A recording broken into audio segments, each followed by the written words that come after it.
हाँ जी भाई, सबसे पहले तो आप एक काम करो, वीडियो के डिस्क्रिप्शन में आपको टेलीग्राम चैनल का लिंक मिल जाएगा, तो जाकर के stand up classes Telegram channel को फॉलो करो, क्योंकि जो भी लेटेस्ट अपडेट और पीडीएफ वगैरह होते हैं सब कुछ वहीं पे दिए जाते हैं। सो प्लीज़ जाकर के फॉलो कर लो। और एक बार फिर से आज के इस नए प्रैक्टिस सेट में जीके के कुछ बेहद महत्वपूर्ण स्पेशल क्वेश्चंस लेकर के आया हूँ। तो आप सभी से रिक्वेस्ट करता हूँ, प्लीज़ क्लास को पूरा अंत तक जरूर देखिएगा और आप खुद इन क्वेश्चन को सॉल्व करने की कोशिश कीजिएगा, ताकि आपको पता चल सके कि आपकी तैयारी कितनी बेहतर हो चुकी है और कितनी अभी करनी है। ठीक है, तो चलिए फटाफट हम लोग शुरू करते हैं आज के इस नए प्रैक्टिस सेट को। तो भाई सबसे पहले तो आप मुझे एक बात बताओ, ये जो 10 मार्च से अनअकैडमी पे मंजिल इंडियन नेवी के नाम से क्रैश कोर्स शुरू हुआ है 2021 बैच के लिए, वो अभी तक आपने ज्वाइन किया है कि नहीं किया है?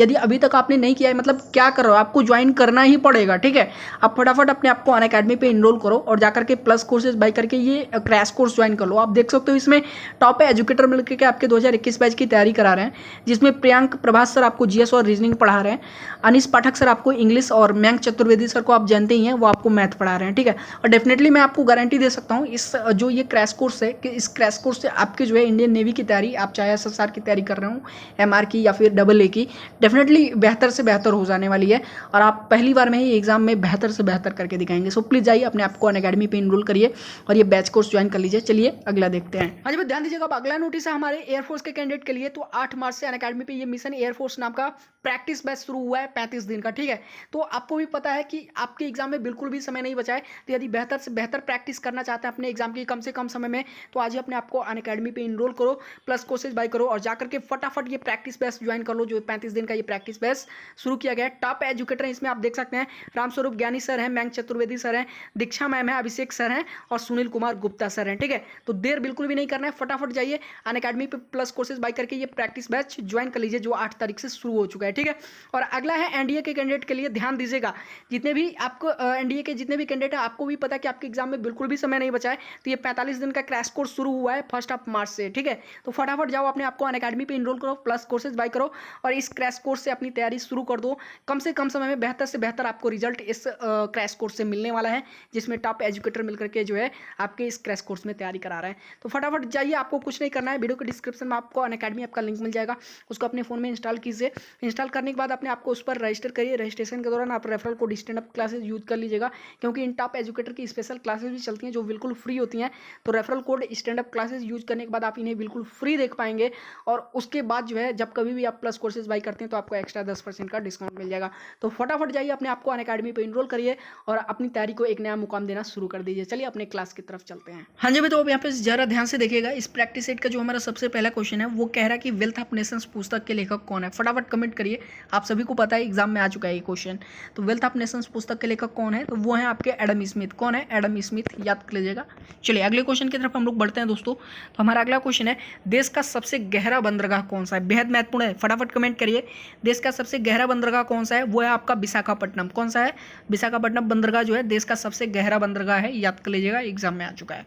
चलिए अगले क्वेश्चन की तरफ हम लोग बढ़ते हैं दोस्तों। तो हमारा अगला क्वेश्चन कहता है, दास कैपिटल किसकी प्रसिद्ध पुस्तक है? यही नहीं पता है तो कुछ नहीं पता होगा, फटाफट कमेंट करिएगा, फटाफट कमेंट करिए। बिल्कुल सही जवाब आप सभी लोग दे रहे हैं। दास कैपिटल किसकी प्रसिद्ध पुस्तक है? कार्ल मार्क्स की, याद कर लीजिएगा, किसकी?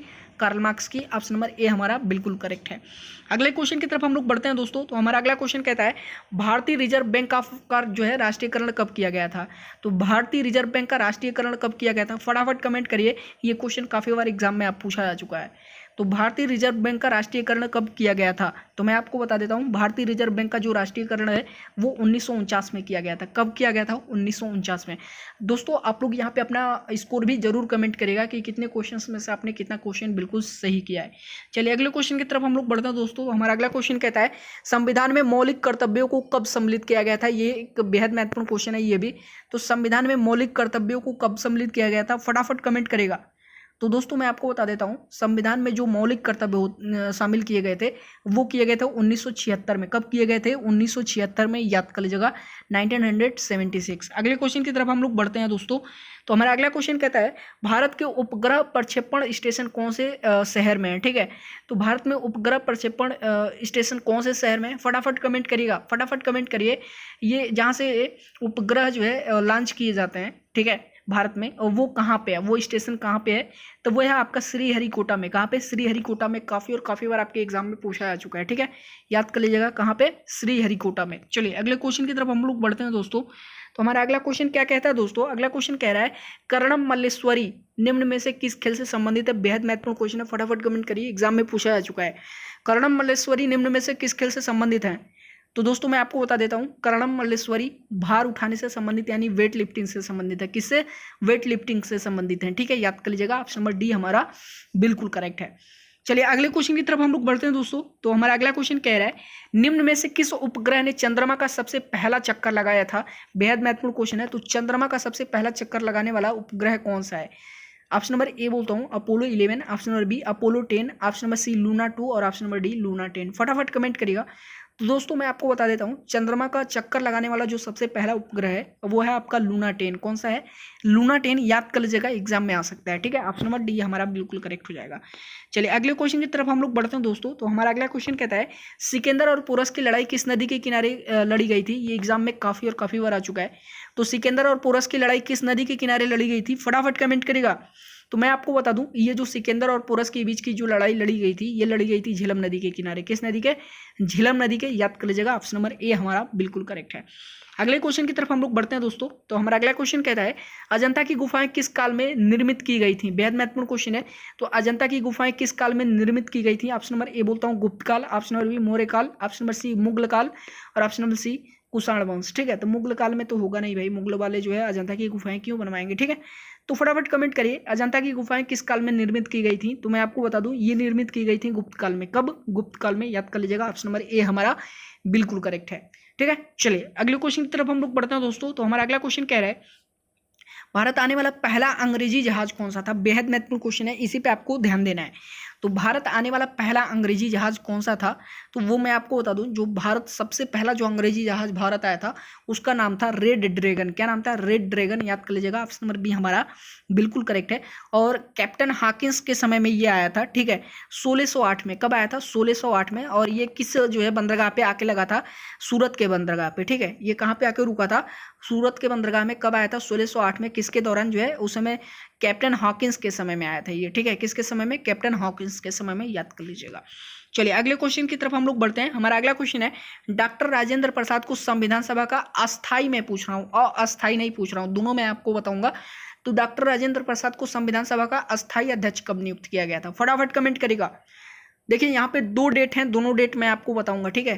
तो मैं आपको बता दूं दोस्तों, डॉक्टर राजेंद्र प्रसाद को अगर बात कर लें अस्थाई मतलब संविधान सभा का अगर अस्थाई अध्यक्ष के रूप में नियुक्ति की अगर बात करें तो वो किया गया था 11 दिसंबर 1946 में। कब, 11 दिसंबर 1946 में।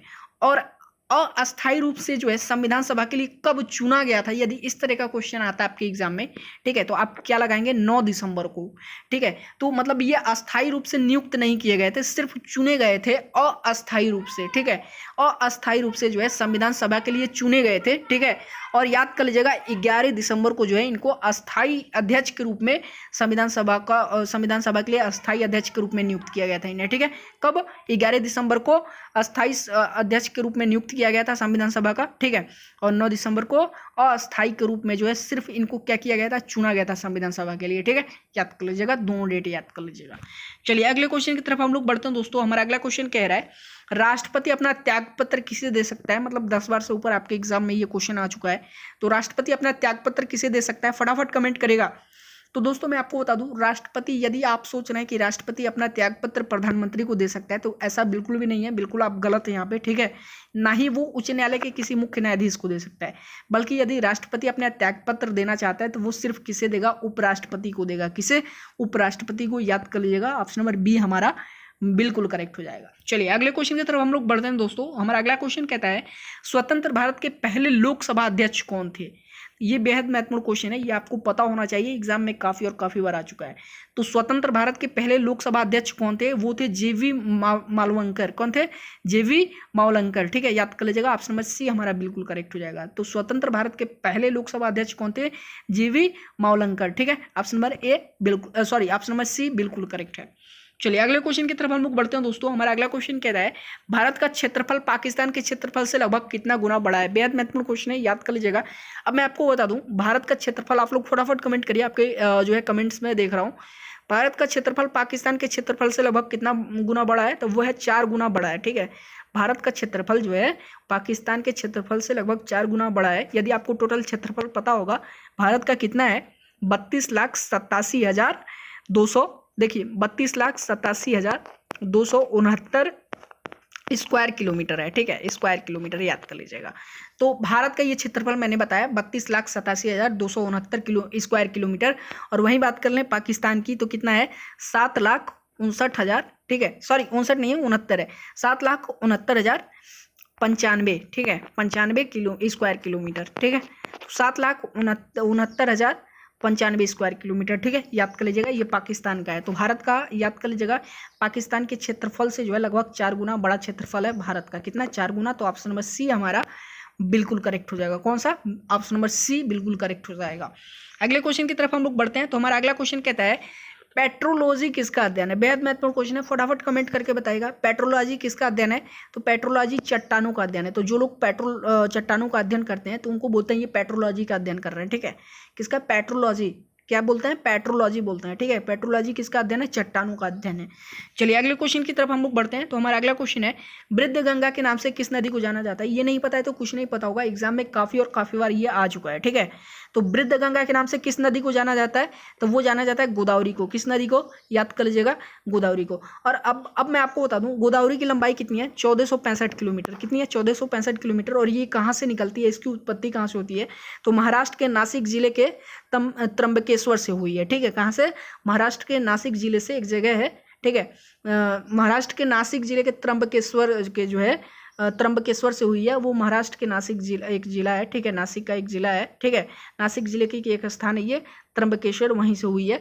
और इसकी लंबाई कितनी है, 1465 किलोमीटर। ठीक है, याद कर लीजिएगा, गोदावरी नदी की। चलिए अगले क्वेश्चन की तरफ हम लोग बढ़ते हैं दोस्तों। तो हमारा अगला क्वेश्चन है, कहता है साइलेंट वैली किस राज्य में स्थित है। बेहद महत्वपूर्ण क्वेश्चन है, साइलेंट वैली किस राज्य में स्थित है, जिसको हम लोग शांत घाटी बोलते हैं। एग्जाम में काफी बार आ चुका है, आप सभी को पता होगा। तो साइलेंट वैली किस राज्य में स्थित है, कहाँ पे है, तो फटाफट कमेंट करिए। ये आपकी केरल में है। कहाँ पे है, केरल में। याद कर लीजिएगा, साइलेंट वैली कहाँ पे है, केरल में, शांत घाटी जिसको हम लोग बोलते हैं। अगले क्वेश्चन की तरफ हम लोग बढ़ते हैं दोस्तों। हमारा अगला क्वेश्चन कहता है भारत देश में लिग्नाइट का उत्पादन सबसे अधिक किस राज्य में होता है। ये बेहद महत्वपूर्ण क्वेश्चन है। तो भारत देश में लिग्नाइट का उत्पादन सबसे अधिक किस राज्य में होता है, फटाफट कमेंट करिएगा। तो मैं आपको बता दूं भारत देश में जो लिग्नाइट का उत्पादन है वो सबसे अधिक होता है तमिलनाडु में। पूरे देश का लगभग 80% से ऊपर। ठीक है, 80.05% आप बोल सकते हैं। ठीक है, तो भारत का लगभग 80% जो लिग्नाइट का उत्पादन है वो तमिलनाडु करता है। उसके बाद दूसरे स्थान पे कौन सा राज्य आता है, राजस्थान। कौन सा राज्य, राजस्थान है दूसरे स्थान पे लिग्नाइट के उत्पादन के मामले में बता रहा हूँ। और तीसरे स्थान पे जो है कि गुजरात है। कौन सा है, गुजरात है। ठीक है, याद कर लीजिएगा। चलिए अगले क्वेश्चन की तरफ हम, तो इस क्वेश्चन का आंसर आप याद कर लीजिएगा। भारत में जो है लिग्नाइट का सबसे बड़ा उत्पादक राज्य कौन सा है, तमिलनाडु है। ठीक है, दूसरे स्थान पे राजस्थान और तीसरे स्थान पे जो है गुजरात है। चलिए अगले क्वेश्चन की तरफ हम लोग बढ़ते हैं। अगला क्वेश्चन हमारा कहता है भारत की सबसे पुरानी नदी परियोजना कौन सी है। बेहद महत्वपूर्ण क्वेश्चन, देख लीजिएगा। तो भारत की सबसे पुरानी नदी परियोजना कौन सी है। ठीक है, तो ऑप्शन नंबर ए बोलता हूँ Yamuna, option number B Hirakud, option number C Damodar और ऑप्शन नंबर डी है गंगा। तो दोस्तों मैं आपको बता दूं भारत की जो सबसे पुरानी नदी परियोजना है वो है दामोदर की। कौन सी, दामोदर की, याद कर लीजिएगा। ठीक है, दामोदर नदी परियोजना जो है भारत की सबसे पुरानी नदी परियोजना है, याद कर लीजिएगा। चलिए अगले क्वेश्चन की तरफ हम लोग बढ़ते हैं। तो दोस्तों अब मैं आपको बता दूं ये जो क्वेश्चन है ये हमारे इस क्लास का अंतिम क्वेश्चन है। और आपको भी पता है हमारे इस प्रैक्टिस सेट या फिर क्लास का जो रूल होता है वो आपको भी पता है कि अंतिम जो क्वेश्चन होता है वो आप सभी को रिप्लाई करना होता है। जितने भी लोग मुझे देख रहे हैं सबको इस जो है क्वेश्चन का आंसर कमेंट करके बताना है। उस हिसाब से मैं आपके इस पूरे क्लास का जो है परफॉर्मेंस जान लेता हूँ। और साथ में आप ये भी कमेंट करके बताएंगे कि इतने क्वेश्चन में से 21 क्वेश्चन में से आपने कितने क्वेश्चन बिल्कुल सही कर पाए हैं। तो क्वेश्चन बोलता हूं मैं, ब्लीचिंग पाउडर को आप जानते ही होंगे। ब्लीचिंग पाउडर जो सर्फ में इस्तेमाल किया जाता है। ठीक है, सर्फ क्या मतलब कपड़े धोने वाला जो सर्फ होता है उसमें इस्तेमाल किया जाता है ब्लीचिंग पाउडर का।